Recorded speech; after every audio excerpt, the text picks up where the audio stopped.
My name's Adrian Ashton. I'm the CEO, Managing Director of Manson Guitar Works, also co-owner with Matthew Bellamy. The company has a long and rich history.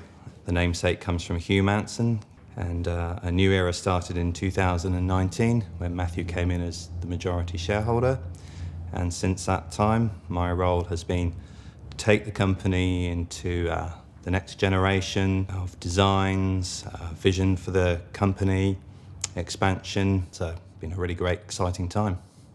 I'm Tim Stark. I'm the lead guitar maker at Manson Guitar Works and have been for the last 11 years.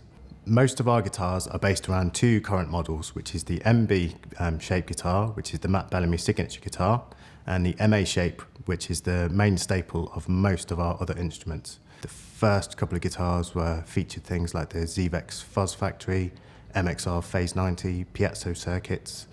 We've also, over the years, featured our own inbuilt MIDI XY pad guitars, which control MIDI devices such as Chaos pads, amongst modern finishes with carbon fibre and aluminium and multicolour changing finishes on a lot of our guitars. I got introduced to the Manson guys through our mutual friend Pete Miles at Middle Farm Studio. I'd heard of Manson guitars. I mean, Matt Bellamy from Muse was very much one of the guitar heroes of the time when I was starting to play guitar to them, but I guess I kind of associated them more with the electronics and like the built-in kind of custom stuff which they did for Matt, which is super cool, but was not really what I was trying to do with the instrument. But I had the opportunity to come down and visit the factory, and I was instantly super impressed with what they were doing because just picking up one of their off-the-shelf guitars, it was so resonant and loud. It's just a beautiful guitar to play. So when the idea came up of kind of consulting on the design for this kind of more modern, metal, progressive kind of instrument, it was just a complete no-brainer for me. I really liked what they were doing already.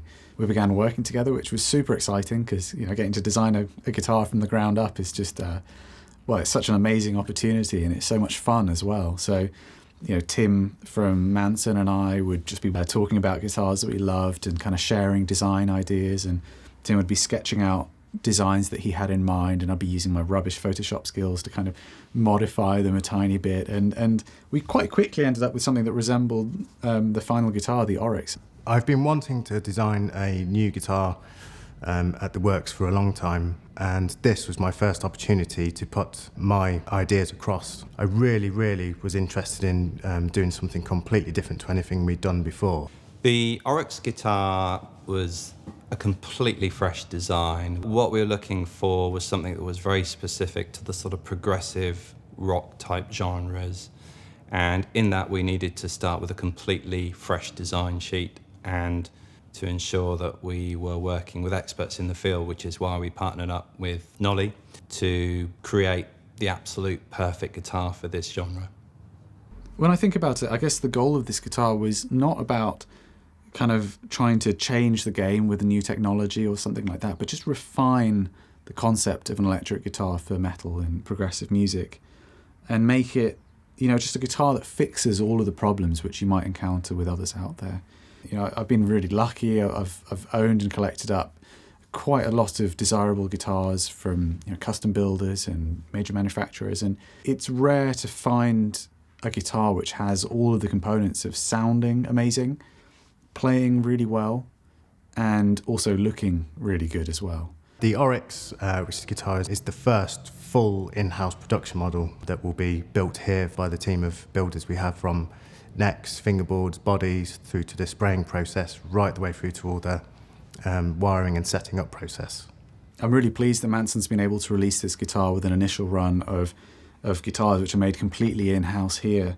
They've got such a great setup. They've got CAD machines now, but then they also have really skilled staff as well. So I feel like the way these guitars are built really takes advantage of both worlds, where you've got the exact precision of the CAD machines, the fact that these guitars are perfectly cloned off the prototypes that were hand-built when we were designing the guitar, but then they still have lots of hand processes as well.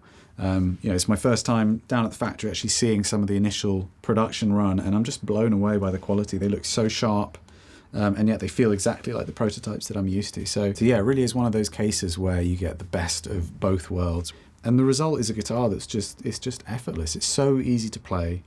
I think it's absolutely gorgeous to look at. It sounds amazing. And it's just been such a great partnership. I'm so proud to have been a part of it. So I'm really looking forward to them being out there in the wild and seeing what people think of them.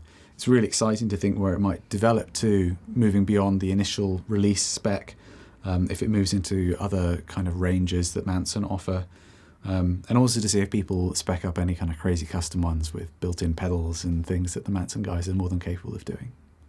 Well, watching the ORYX come together has been absolutely fascinating. It's been a totally enjoyable, challenging experience. It's obviously just been amazing working with Nolly and getting that fantastic input into this product. It was not only a great team effort internally, it was a great team effort with bringing in external parties as well. So for us, the partnership has been absolutely fantastic, and I hope that it will continue into the future.